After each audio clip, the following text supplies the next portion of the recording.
দেখবেন আইন বিষয়ক সরাসরি সম্প্রচারিত অনুষ্ঠান ল অ্যান্ড অর্ডার, পরিচালনায় নাহিদ রহমান ও রবি Rahman. Human and humanity. Crime and criminal. Judgment and justice. Law and order.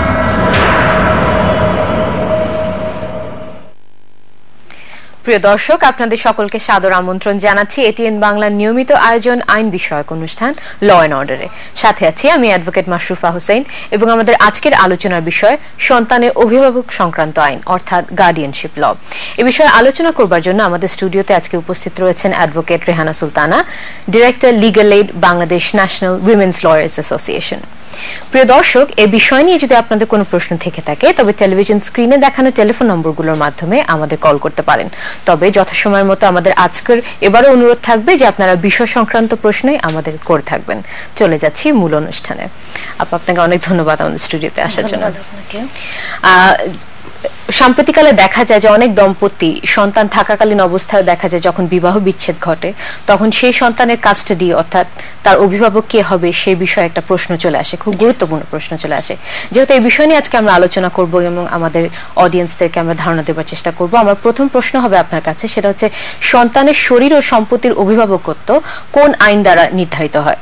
এটা গার্জিয়ানশিপ এন্ড ওয়ার্ডস অ্যাক্ট নামে একটা আইন আছে, ওই আইন দ্বারা নির্ধারিত হয় এবং এটা পারিবারিক আদালতে নির্ধারিত হয়ে থাকে। আচ্ছা, পারিবারিক আদালত অধ্যাদেশ 1985 মোতাবেক আদালত আছে, যেটা সহকারী জজ পারিবারিক আদালতের বিচারক হিসেবে থাকে, সেখানে এই বিষয়টির মীমাংসা হয়ে থাকে। কেউ আবেদন করলে, কোনো মা বা বাবা আবেদন করলে সে আবেদনের প্রেক্ষিতে সেই বিচারক এটা একটা মামলা হিসাবে নিয়ে পুরোপুরি নির্ধারণ করে থাকে। আচ্ছা, তো কত বয়স পর্যন্ত আইন অনুযায়ী সন্তানকে নাবালক বলা যায়? এটা 18 পর্যন্ত, 18 পর্যন্ত সন্তানকে, সেটা মেয়ের সন্তানও হতে পারে, ছেলের সন্তানও হতে পারে। তো উভয়ের ক্ষেত্রে এটা 18 বছরই, উভয়ের ক্ষেত্রেই সমান বয়স। আচ্ছা, তো সন্তানের শরীরের অভিভাবক কে হয়? মানে ছেলেদের ক্ষেত্রে কি হচ্ছে আর মেয়েদের ক্ষেত্রে? সন্তানের শরীরের অভিভাবক মূলত মা, কারণ মাই পারেন একজন সন্তানকে তার পরিপূর্ণ বিকাশের জন্য যে যা যা দেওয়া দরকার সেই বিষয়গুলি উনি দিতে পারেন, সঠিকভাবে পরিচর্যা করতে পারেন, তার উন্নয়নের জন্য সব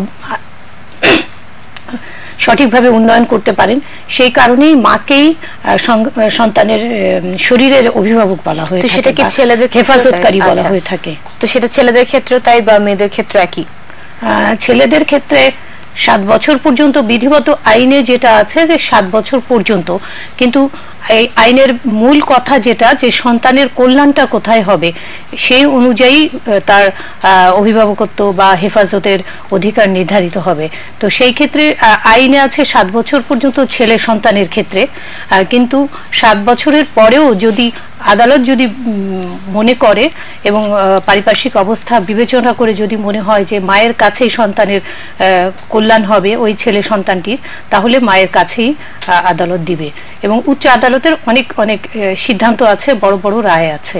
তো উচ্চ আদালতের সিদ্ধান্ত ছাড়া এমনি আইনটা আসলে মানে উচ্চ আদালতের সিদ্ধান্ত সবসময় বহাল থাকবে, যেহেতু আপনি বলছেন যেখানে তার ওয়েলফেয়ার, চাইল্ডের ওয়েলফেয়ার কল্যাণের বিষয়টা রয়েছে।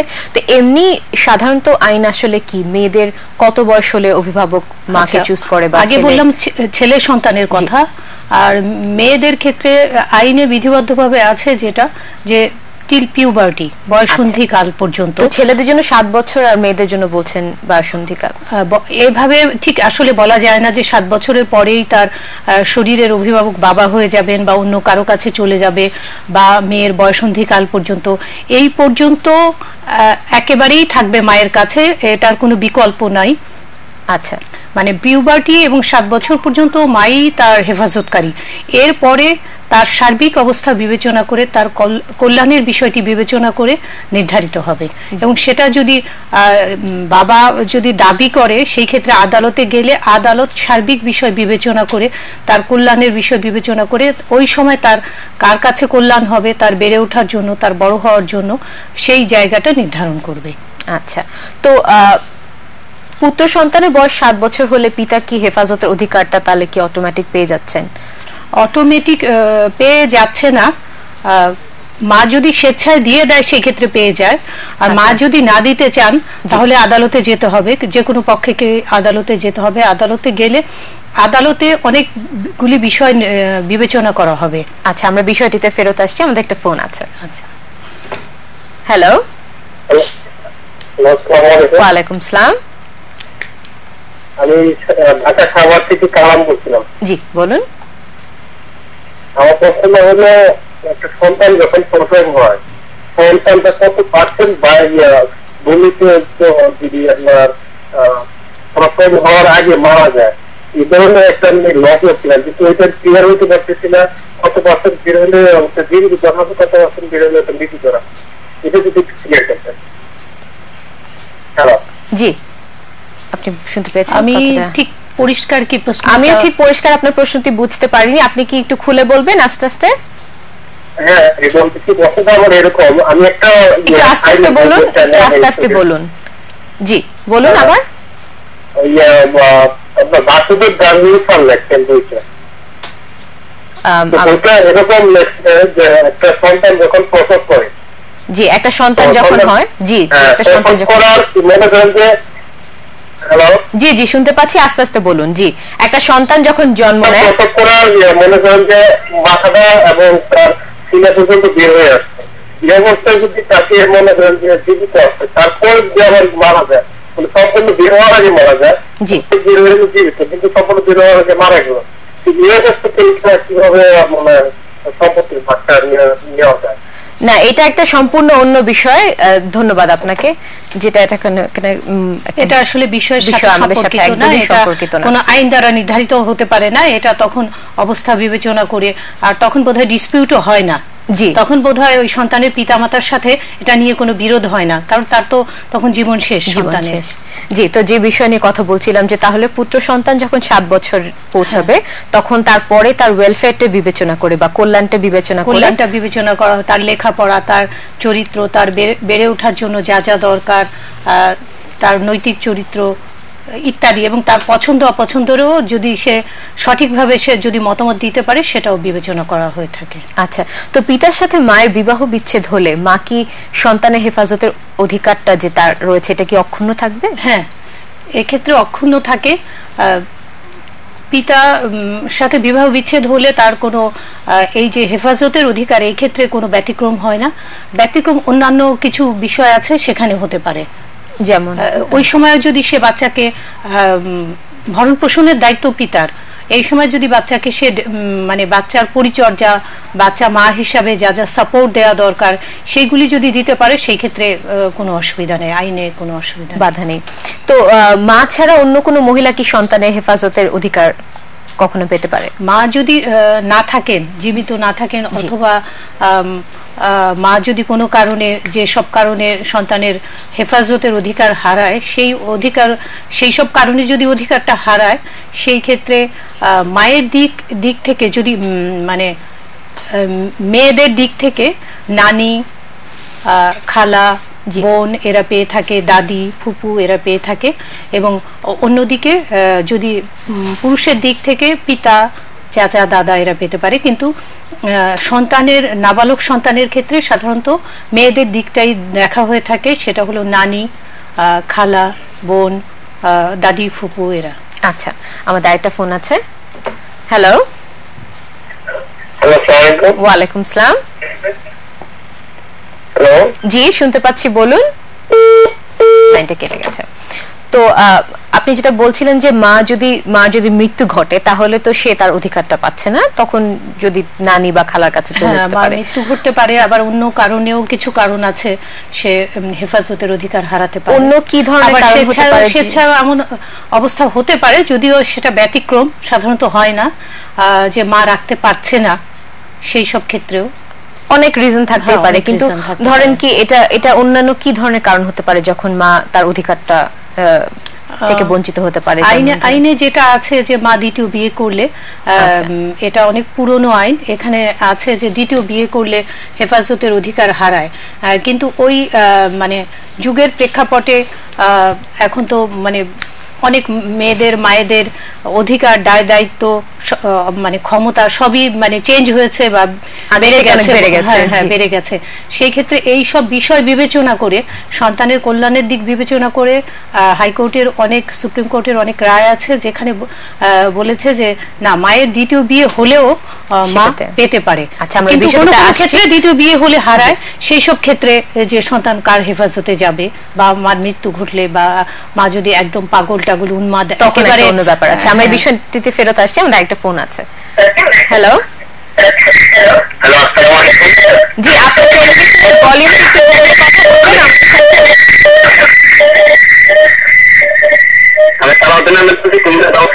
জি একটু টেলিভিশনের ভলিউমটা কমাবেন?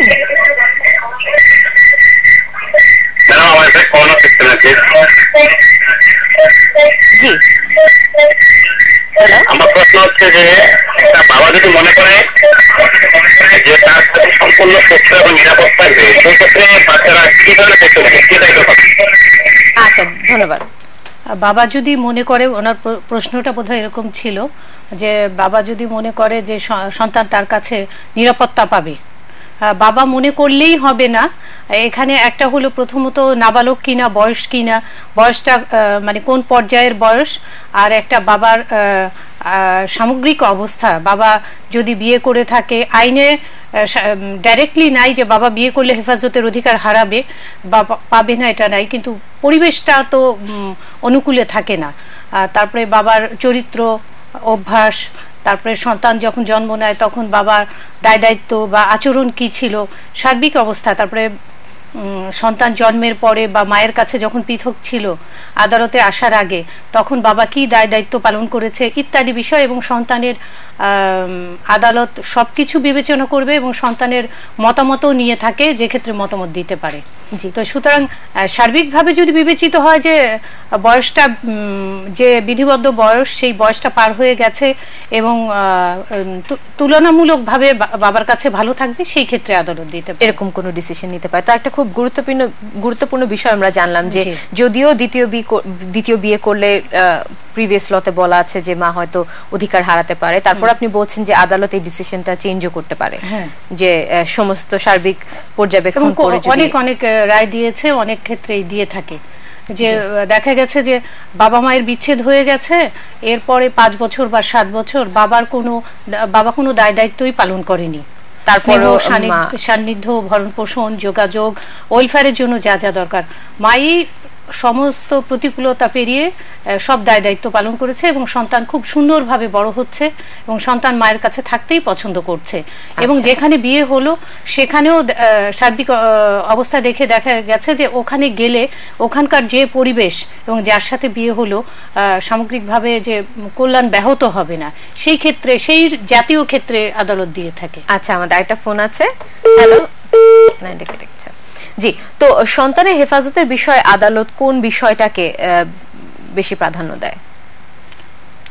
এক কথায় যদি বলি সেটা হলো সন্তানের কল্যাণ, মঙ্গল, মানে যেটা হলো যে তার লেখাপড়াটা কেমন হবে ওই জায়গায় থাকলে, তার স্বভাব চরিত্র, তারপরে তার যে অন্যান্য সেবা যত্ন, অন্যান্য সাহচর্য যেটা মা দিয়ে থাকে, বিশেষ করে নাবালক সন্তানের ক্ষেত্রে মায়ের যত্নটাই অপরিহার্য, মায়ের স্নেহ সান্নিধ্য, তারপরে মায়ের শিক্ষা, সবকিছু ম্যাটার করছে। তো পিতা যদি নাবালক সন্তানকে আটকে রাখে সেক্ষেত্রে আইনগত প্রতিকারটা কি? আইনে আসলে পিতা বা যে কোনো কেউই যদি শিশু সন্তানকে আটকিয়ে রাখে, এবং এক্ষেত্রে আমরা পিতা মাতার কথা আসছে, সেই কারণে ফৌজদারি কার্যবিধির 100 ধারা অনুযায়ী মামলা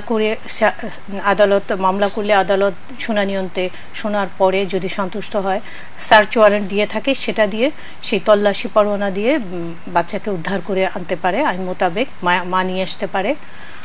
আবার উচ্চ আদালতেও রিট করে হ্যাভিয়াস কর্পাস করে 102 সংবিধানের 102 অনুচ্ছেদ অনুযায়ী ওখানে নাবালক সন্তান বা যে কোনো কাউকে বেআইনি আটক রাখলে উদ্ধার করা যেতে পারে। আচ্ছা, আদালত আদেশ দিয়ে থাকেন সাধারণত শুনানি অন্তে। এবং যদিও সে বাবা, সেক্ষেত্রে এখানে একটা ব্যতিক্রম ঘটছে। বাবা আবার ক্ষেত্র বিশেষ যদি এটা এমনও হয় যে এমন কোনো পরিস্থিতিতে মায়ের কাছে আছে, মা একদম বাবাকে বঞ্চিত করছে ভিজিটিং রাইট থেকে, সেই ক্ষেত্রে সেখানেও একই আদেশ দিতে পারে। আচ্ছা, তো নাবালক সন্তানের সাধারণত অভিভাবক কে? অভিভাবক কিন্তু পিতা। আচ্ছা, আমাদের একটা ফোন আছে। হ্যালো, ওয়ালাইকুম আসসালাম। আপনার টিভির ভলিউমটা একটু কমিয়ে আমাদের সাথে কথা বলুন প্লিজ। জি বলুন, আপনার টিভির ভলিউমটি কমিয়ে আমাদের সাথে কথা বলুন।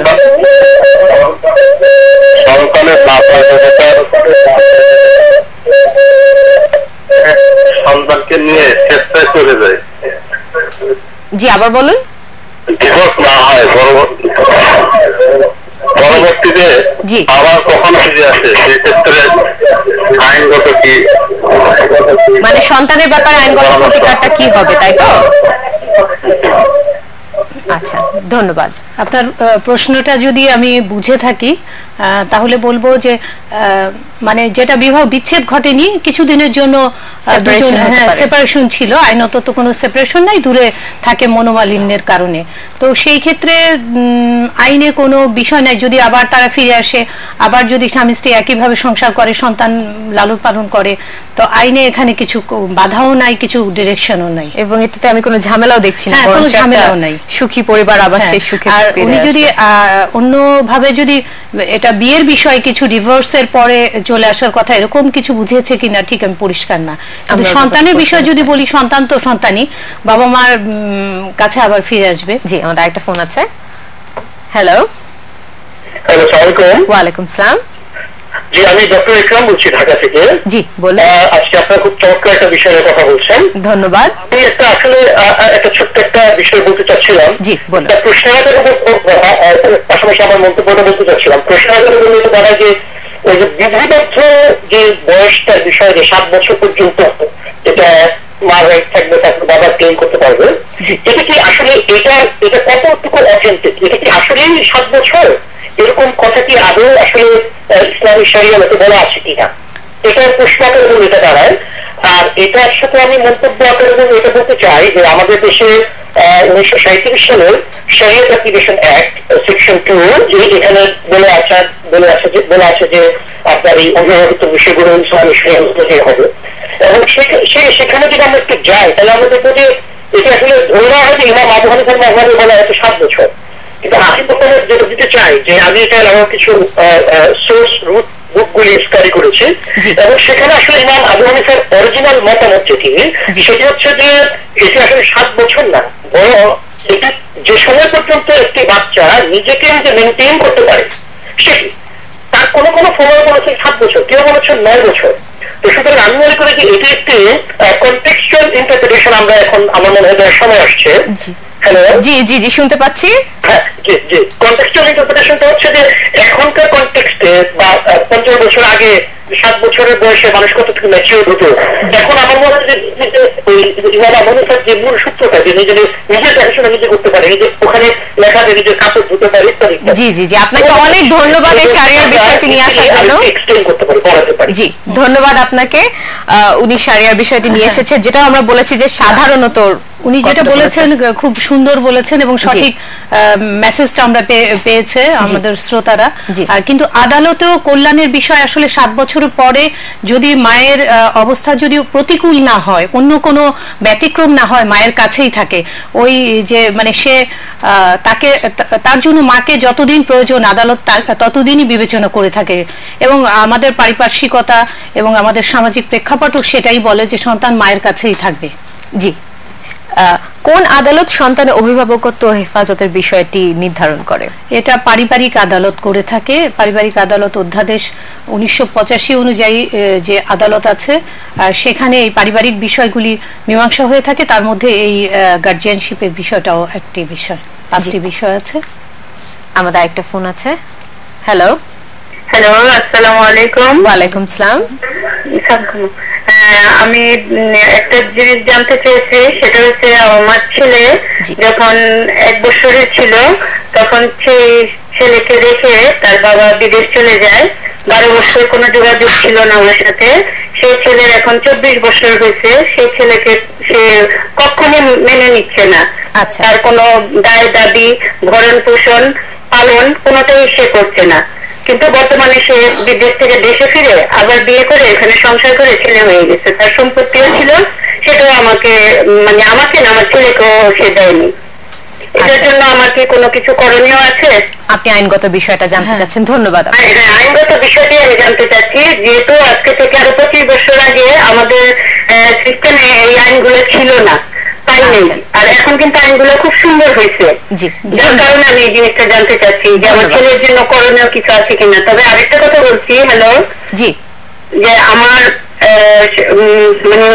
বাচ্চার বাবাটা ভালো ছিল না। আচ্ছা, ধন্যবাদ আপনাকে। তো আমরা যে বিষয়টা প্রশ্নটা আমি যদি এখনকার অবস্থায় চলে আসি, এখন সন্তানের বয়স, ছেলে সন্তানের বয়স 24 এরকম মনে হলো। তো এখন সে তো সাবালক, আপনি দায়িত্ব পালন করেছেন, এটা ঠিক, তার দায়িত্ব ছিল, সন্তানের পরিচর্যা উভয়েরই দায়িত্ব এবং ভরণপোষণ দেয়া তার দায়িত্ব ছিল, যে দায়িত্বগুলি সে করেনি সন্তানের পিতা।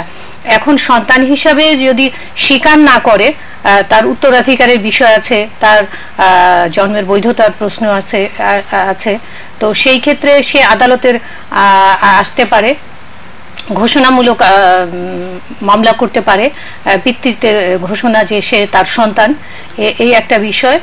আর ডিএনএর মাধ্যমে আদালতে নির্ধারিত হতে পারে। এখন খুব সহজ হয়ে গেছে বিষয়গুলি, আগে যেটা ছিল না। উনি ঠিকই বলেছেন যে ডিএনএ পরীক্ষার মাধ্যমে যদি সন্তান হিসাবে স্বীকার না করে, আর যদি স্বীকার করে দায় দায়িত্ব পালন করতে না চায়, তেমন কোনো অসুবিধা নাই। কারণ আলটিমেটলি উনি জীবদ্দশায় দায়িত্ব পালন না করলেও, এখন তো বড় হয়ে গেছে, 24 বছর, তার মৃত্যুর পরে উত্তরাধিকার হবে যদি অস্বীকার না করে।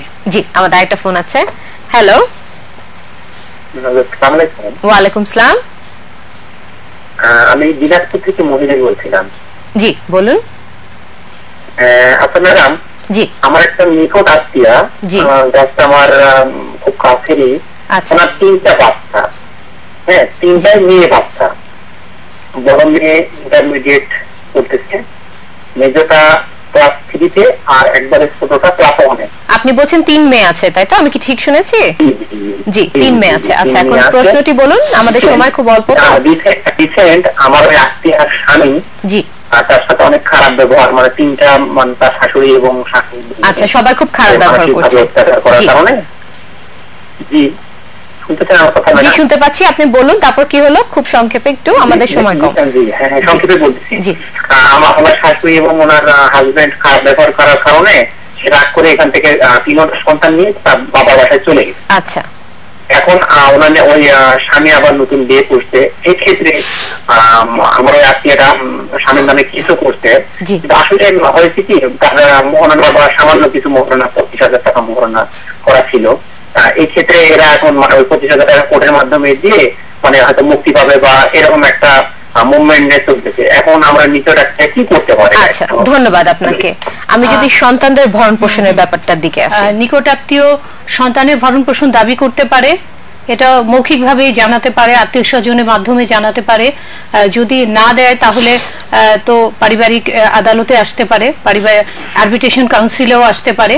সে যদি তার চেয়ারম্যানের মাধ্যমে, কমিশনারের মাধ্যমে, সেখানে না এসে সরাসরিও পারিবারিক আদালতে আসতে পারে ভরণ পোষণের জন্য।